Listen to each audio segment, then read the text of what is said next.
Ya, assalamualaikum sobat Sleepermatic. Kali ini kita akan maintenance rem motor kita karena di sini kondisinya udah nggak bagus ya. Jadi feel yang gua rasain itu ketika ngerem itu nggak konsisten. Dimana rem kadang-kadang berasa dalam, kalau kita sering melakukan hard braking dia menjadi keras gitu ya. Dan kita akan menggunakan tools untuk mengecek kadar air dari minyak rem.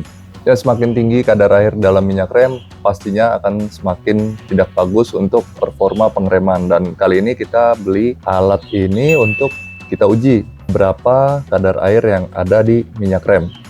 Selain dilihat kadar airnya, bisa teman-teman lihat juga kalau di motornya gitu ya, misalnya nggak punya alat ini, kalau warnanya dia udah butek gitu ya, sebaiknya diganti. Dan ini biasanya jarang dilakuin karena dulu gue waktu belum ngerti juga seumur-umurnya motor misalnya itu bisa sampai 5 tahun sekali itu minyak remnya nggak diganti. Itu padahal harusnya dicek berkala ya supaya remnya bakalan enak terus. Dan karena kita udah lebih kritis gitu ya tentang motor, jadinya kita menuntut untuk performa bagian motor ini termasuk pengereman agar selalu enak, pastinya jadi lebih sering untuk maintenance-nya. Jadi lebih diperhatikan lah untuk minyak rem ini. Dan untuk teman-teman yang pakai minyak rem .5.1 lebih sering lagi untuk maintenance bagian rem ini karena minyak remnya untuk .5.1 itu akan lebih mudah menyerap air ketimbang .4. Nah, seperti apa cara pakainya si alat ini? Gampang ya, di sini ada indikatornya, ada lampunya. Ketika nyala itu dia akan berwarna hijau lampunya 1% sampai 2%. Ini adalah batas oke. Jadi kalau masih di sini itu minyak remnya masih bagus. Tapi kalau sudah 3% atau 4% atau bahkan lebih ya lampunya udah mentok ke sini, itu sebaiknya minyak remnya segera diganti. Oh iya, selain brake fluid tester barusan juga alat lain yang kita persiapkan adalah ini suntikan dan selang. Ini fungsinya untuk menyedot minyak rem yang lama dari bawah ya, dari posisi kaliper untuk dibuang dan diganti dengan yang baru. Jadi sambil sedot sambil dituang dengan yang baru. Dan jangan lupa siapin wadah untuk pembuangan minyak rem yang lama. Setelah itu juga kita menyiapkan minyak rem .4 gitu ya untuk kebutuhan daily dengan brake cleaner. Brake cleaner itu nanti fungsi untuk membersihkan bagian pengereman. Nanti kita semprotin langsung ke bagian cakram dan ke bagian kaliper. Kalau teman-teman nggak punya brake cleaner, bisa gunakan sabun colek atau sabun cair lah, itu dibersihin manual pakai kuas ke bagian pengereman, itu juga nggak apa-apa kok. Oke, di sini bisa kita lihat ya kondisi minyak remnya di dalam tabungnya itu udah keruh banget, dan sebenarnya tanpa perlu kita tes lagi menggunakan brake fluid tester. Kalau warnanya udah kayak gini ya harus diganti. Nah, caranya gampang aja, tinggal ujungnya ini ceburin ke tabung minyak rem, lalu kita pencet bagian atasnya. Nah, di sini bisa teman-teman semua lihat untuk lampunya dia mentok ya sampai yang paling atas, menandakan kalau kualitas minyak remnya udah jelek dan harus segera diganti. Oke, sekarang kita akan nyedot minyak rem yang ada di bawah ya, di posisi kaliper. Teman-teman tinggal siapin aja kunci ring 8 untuk mengendorkan bagian nipple bawahnya, terus siapin juga suntikan yang tadi untuk nyedot, dan siapin juga wadah untuk pembuangan si minyak remnya. Jadi setelah disedot jangan lupa dikencengin lagi supaya nggak banyak angin yang masuk gitu loh. Walaupun nanti kita pasti akan bleeding lagi karena pasti ada angin yang masuk sedikit-sedikit lah biasanya. Nah, ini cara pakainya. Pertama teman-teman masukin kunci ring 8-nya ya ke bagian nipple, lalu selangnya dimasukkan ke bagian nipple-nya gitu. Ini bisa dikendorin bagian nipple-nya, teman-teman lihat langsung keluar ya minyak remnya, dan kita sedot. Sebenarnya kalau nggak mau pakai suntikan gini, teman-teman juga bisa pakai alat untuk dispenser ya, atau galon gitu yang untuk nyedot air, itu sama aja kok fungsinya. Yang perlu teman-teman siapin juga selain tools-tools tersebut juga adalah lap ya, khususnya untuk menutup bagian-bagian bodi, karena minyak rem ini sangat jahat banget kalau misalnya kena bodi gitu ya, catnya bisa rusak. Apalagi teman-teman yang bodinya pakai karbon Kevlar, jadi harus waspada banget lah supaya nggak cepet rusak. Ini sambil disedot sambil dituang juga yang baru gitu ya minyak remnya.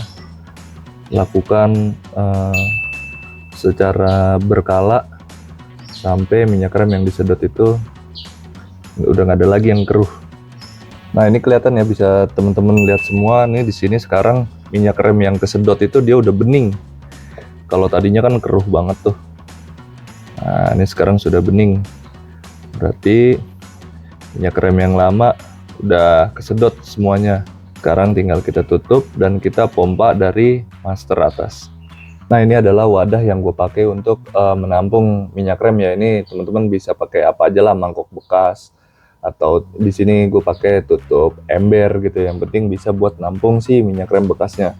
Nah, ini cukup kok segini karena memang minyak yang ada di master rem sampai kaliper itu jumlahnya nggak banyak ya, nggak literan gitu. Jadi segini aja udah lebih dari cukup lah. Nanti dibuang dan jangan lupa langsung dibilas dengan air. Nah, sekarang yang perlu teman-teman siapin untuk proses bleeding adalah kunci ring 8 lagi ya, untuk membuka nipple yang ada di master rem ini, dan juga siapin untuk selangnya. Dan yang kita gunakan ini untuk selangnya kita colok dari nipple-nya, lalu bagian ujungnya kita arahin lagi ke tabung minyak rem. Untuk proses bleeding itu lumayan makan waktu, tergantung dari master rem yang kita pakai, konfigurasinya ya seperti apa. Untuk master rem dan kalipernya itu akan mengaruh.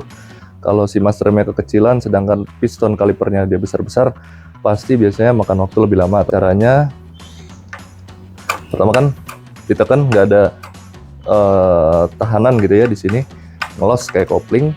Lalu yang perlu teman-teman lakukan adalah membuka nipple-nya, kocok,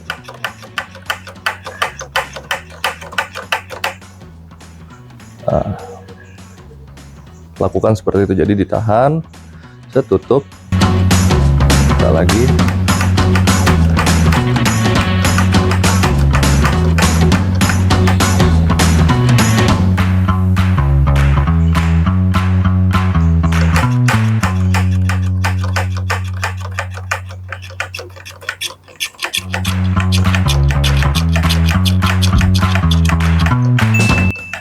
Bisa teman-teman lihat kan, set, minyaknya udah mulai naik tuh. Nah, tutup, lakukan kayak gitu berulang-ulang.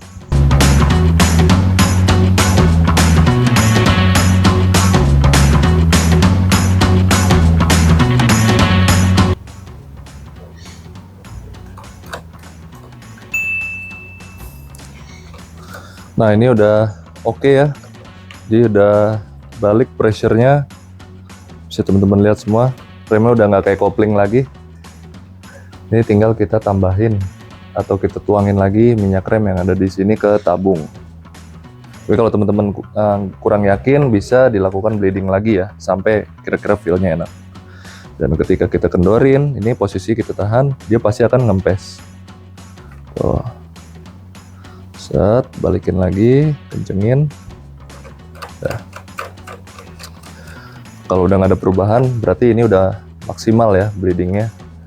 Nanti ketika teman-teman test drive bisa dirasain kalau misalnya dia tiba-tiba keras, feel yang nggak enak, itu kemungkinan masih ada angin di dalam jalur pengereman ya, dari tabung sampai kaliper. Bisa dilakukan bleeding ulang.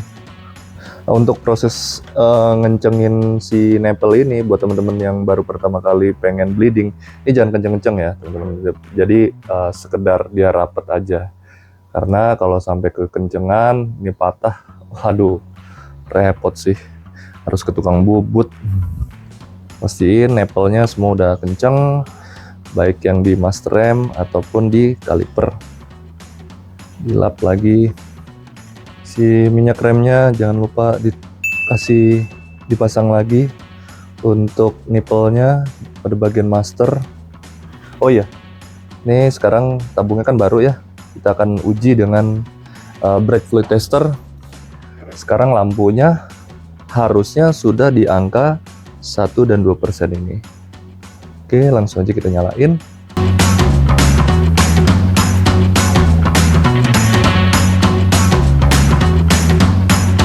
Nah, ini bisa teman-teman lihat semua ya, sekarang lampunya ada di angka ini, berarti kondisinya bagus sekarang. Dan remnya sudah oke lagi gitu, performanya udah maksimal lagi ya untuk kita pakai segala kebutuhan. Terakhir kita tutup si tabung minyak remnya. Oke, yang terakhir untuk pembersihan rem ya, kita menggunakan brake cleaner. Ini cara pemakaiannya cukup gampang, tinggal dipasang aja untuk sedotannya di sini, lalu kita semprotkan ke bagian kaliper dan custom.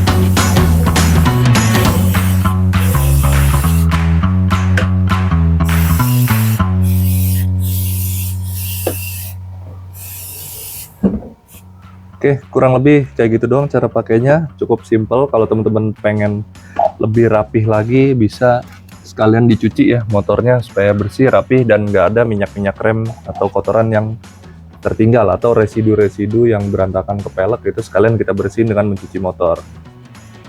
Oke teman-teman, jadi itu aja tips dari Slippermatic untuk maintenance perangkat pengereman. Lakukan secara berkala supaya performa rem motor kita selalu optimal ya, nggak ngeblong dan menekan resiko kecelakaan. Jangan lupa like, comment, share, dan subscribe channel YouTube Slippermatic Squad, dan jangan lupa follow Instagram Slippermatic Squad. See you on next video. Assalamualaikum warahmatullahi wabarakatuh.